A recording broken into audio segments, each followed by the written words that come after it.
আজ আমি আপনাদের সঙ্গে শেয়ার করব বরবটি দিয়ে ইউনিক একটি চপের রেসিপি। আলুর চপ তো আপনারা সবাই খেয়েছেন, তবে এইভাবে বরবটি দিয়ে চপ বানিয়ে দেখবেন, শুধু মুখে বা চায়ের আড্ডায় চপগুলো খেতে কিন্তু দারুণ লাগে। নমস্কার বন্ধুরা, আমি মৌসুমি। আমার রান্নাঘর ছোট বৌমার কিচেনে আপনাদের সবাইকে স্বাগত।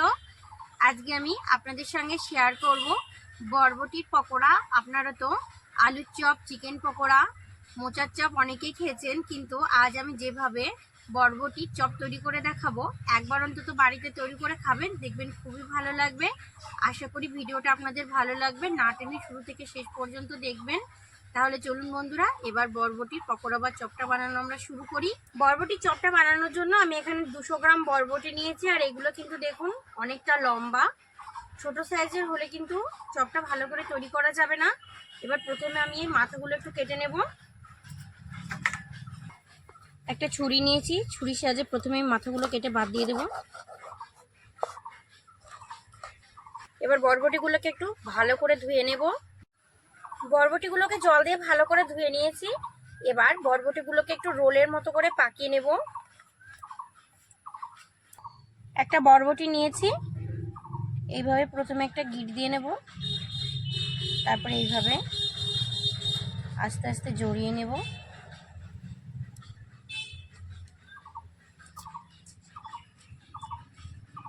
বাকি অংশটাকেও একইভাবে জড়িয়ে নেব।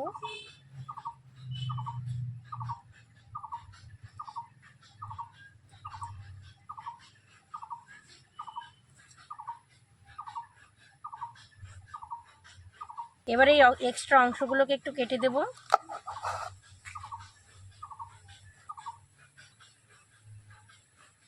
দেখুন, একটাকে রিং বলের মতো করে তৈরি করে নিয়েছি, এইভাবে বাকিগুলোকে করে নেব।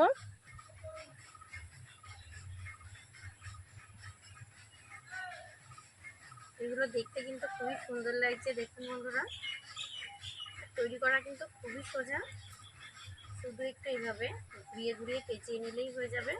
সব বরবটিগুলোকে আমি একইভাবে পেঁচিয়ে গোল করে রিংয়ের মতো করে তৈরি করে নিয়েছি। এবার চপ বানানোর জন্য পুর তৈরি করতে হবে, আর পুর তৈরি করার জন্য আমি এখানে দুটো সেদ্ধ আলু নিয়েছি। আলু দুটোকে আমি আগে থেকে ভালো করে একটু লবণ দিয়ে সেদ্ধ করে নিয়েছি। এবার খোসাগুলোকে প্রথমে ছাড়িয়ে নেব। আলুর খোসাগুলোকে ছাড়িয়ে নিচ্ছি প্রথমে।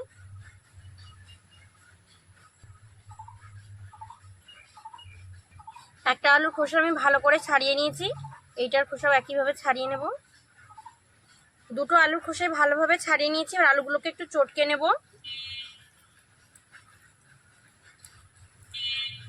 আলুটাকে ম্যাশ করা হয়ে গেছে, এবার পুরটা তৈরি করে নেব। আলুর পুরটা তৈরি করার জন্য উনানটা জ্বালিয়ে একটা কড়াই বসিয়ে দিয়েছি। এবার কড়াইয়ের মধ্যে আমি দিয়ে দিচ্ছি কিছুটা সাদা তেল। সাদা তেল দিয়ে দিচ্ছি কড়াই কিছুটা। তেলটা গরম হয়ে গেছে, এবার দিয়ে দিচ্ছি কিছুটা কালো জিরে। দুটো মিডিয়াম সাইজের পেঁয়াজ আমি ছোট ছোট টুকরো করে কেটে নিয়েছিলাম, দিয়ে দিচ্ছি। পেঁয়াজটাকে একটু নাড়াচাড়া করে হালকা ভাজা করে নেব। 5টা কাঁচা লঙ্কা আমি ছোট ছোট টুকরো করে কেটে নিয়েছি, দিয়ে দিচ্ছি। আপনারা ঝালটা বুঝে দেবেন। লঙ্কাগুলোকে একটু পেঁয়াজের সঙ্গে নাড়াচাড়া করে নেব।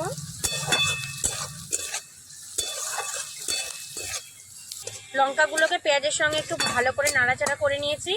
এবার এর মধ্যে দিয়ে দেব আমি যে আলু দুটো ম্যাশ করে রেখেছিলাম, সেই ম্যাশ করা আলুটা।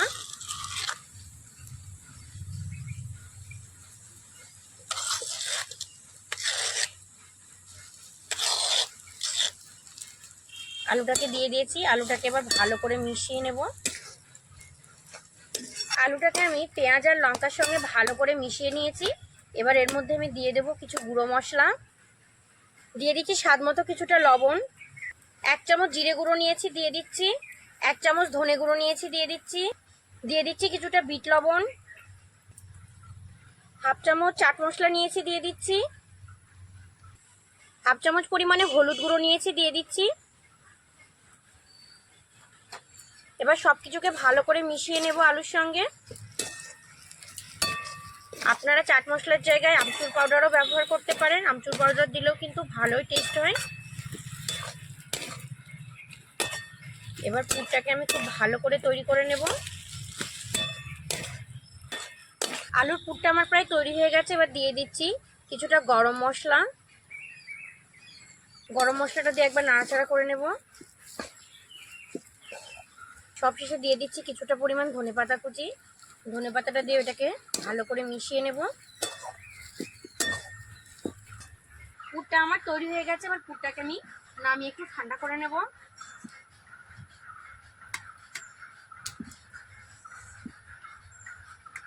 এই পুরটা কিন্তু খেতে খুবই ভালো লাগে। পুরটা নামিয়ে নিয়েছি, এবার এটাকে ঠান্ডা করে নেব। আর এটা ঠান্ডা হতে হতে আমি বেসনের ব্যাটারটা বানিয়ে নেব। বেসনের ব্যাটারটা বানানোর জন্য একটা বাটি নিয়ে নিয়েছি। এবার এর মধ্যে দিয়ে দিচ্ছি আমি পরিমাণ মতো বেসন, স্বাদ মতো বিট লবণ নিয়েছি দিয়ে দিচ্ছি, স্বাদ মতো কিছুটা খাবার লবণ নিয়েছি দিয়ে দিচ্ছি, হাফ চামচ কালো জিরে নিয়েছি দিয়ে দিচ্ছি, হাফ চামচ মতো ধনে গুঁড়ো নিয়েছি দিয়ে দিচ্ছি, 1 চামচ মতো লঙ্কা গুঁড়ো নিয়েছি দিয়ে দিচ্ছি, হাফ চামচ মতো হলুদ গুঁড়ো নিয়েছি দিয়ে দিচ্ছি। শুকনো উপকরণগুলোকে প্রথমে একটু হালকা হাতে মিশিয়ে নেব। শুকনো উপকরণগুলোকে ভালো করে মিশিয়ে নিয়েছি। এবার অল্প অল্প করে জল দিয়ে একটা ঘন ব্যাটার বানিয়ে নেব।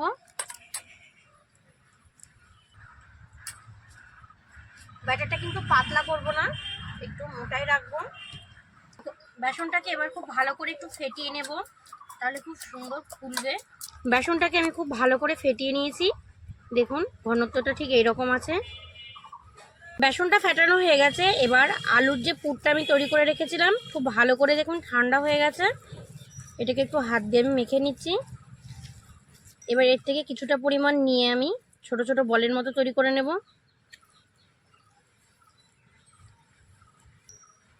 হাতের মাঝখানে রেখে একটু চাপ দিয়ে চ্যাপটা করে নেব। এই মাপের করে তৈরি করে নেব। এইভাবে গোল করে নেব। দু হাতের মাঝখানে রেখে এইভাবে একটু চাপ দিয়ে চ্যাপটা করে নেব। এইভাবে আমি বাকিগুলোকেও তৈরি করে নেব। সবগুলোকে তৈরি করে নিয়েছি। এবার এগুলোকে আমি এই বরবটির যে রিংগুলো তৈরি করে রেখেছিলাম এর মাঝখানে সেট করে নেব। একটা বরবটির রিং নিয়ে নিয়েছি। এবার এখান থেকে একটা আলুর পুর আমি নিয়ে নিচ্ছি। এইভাবে নিয়ে এর মাঝখানে এইভাবে দিয়ে দেব, দিয়ে একটু চাপ দিয়ে আটকে নেব।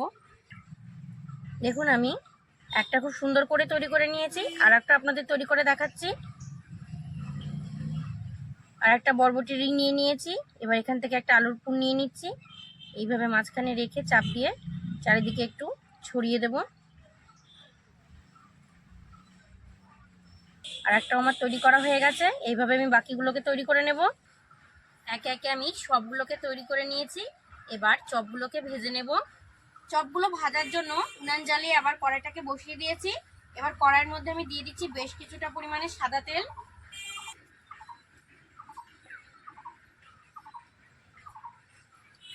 তেলটাকে এবার একটু খুব ভালো করে গরম করে নেব। তেলটা গরম না হলে কিন্তু চপগুলো সুন্দর ফুলবে না, সেই জন্য তেলটাকে প্রথমে আমি এখন একটু ভালো করে গরম করে নেব। প্রথমে তেলটা খুব ভালো করে গরম হয়ে গেছে।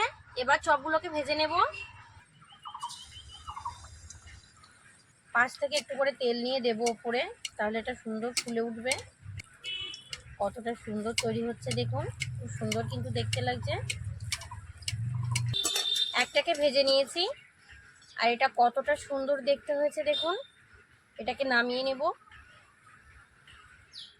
আবার একটা নিয়ে নিয়েছি, বেসনের ব্যাটারের মধ্যে এইভাবে একটু ডিপ করে নেব।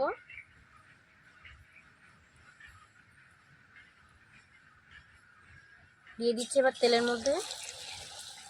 পাশ থেকে একটু করে তেল দিয়ে দেব।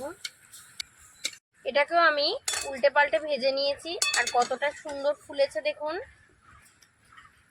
ফুলে কিন্তু ডবল হয়ে গেছে। এটাকেও আমি নামিয়ে নিচ্ছি। এইভাবে বাকি সবগুলো চপকে আমি ভেজে নেব। চপগুলো সব ভেজে নিয়েছি, দেখুন কতটা সুন্দর ফুলেছে চপগুলো, দেখতে কতটা সুন্দর লাগছে। আর চপগুলোর ওপরে আমি একটা করে কাঁচা লঙ্কা দিয়ে দিয়েছি। আর এবার দিয়ে দেবো একটু বিট লবণ। দেখুন ভেতরটা কতটা সুন্দর তৈরি হয়েছে। টমেটো সস দিয়ে খেতে কিন্তু চপগুলো খুবই ভালো লাগে। এবার আমি একটা খেয়ে দেখি কেমন হয়েছে।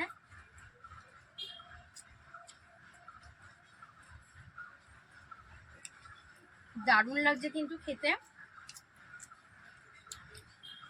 অবশ্যই একবার বাড়িতে বানিয়ে খাবেন। ভালো লাগলে প্লিজ প্লিজ প্লিজ আমার চ্যানেলটা সাবস্ক্রাইব করে আমার পাশে থাকবেন। আজ এই পর্যন্তই। ভালো থাকবেন আপনারা সবাই, সুস্থ থাকবেন। টাটা।